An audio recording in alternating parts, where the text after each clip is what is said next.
چلو بچہ لوگ کچھ نیا سا سنتے ہیں۔ پشاور کے دو شراکت دار اس غرض سے کابل گئے تاکہ وہاں گوشت کی تجارت کریں۔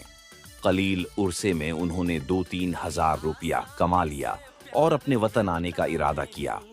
دونوں شراکت دار اپنے منافع کی رقم ساتھ لے کر وطن کی طرف چل پڑے۔ جلال آباد کے قریب پہنچ کر انہوں نے ایک نابینا گداگر کو دیکھا جو راستے کے کنارے ایک بڑے درخت کے نیچے یہ صدا لگا رہا تھا: افسوس، گردش دورہ نے سب کچھ چھین لیا، ہتھی کی آنکھوں کی بینائی بھی چھین لی۔ کیا ہی اچھا ہو اگر پھر ایک مرتبہ تھیلی پر روپیہ رکھنے کا موقع میسر آ جائے۔ بار بار وہ گداگر یہی جملے دہراتا تھا۔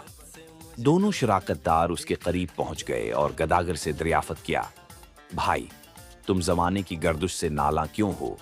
نابینا گداگر نے کہا: میں اس علاقے میں ممتاز شخصیت کا مالک تھا، میری بہت سی جائے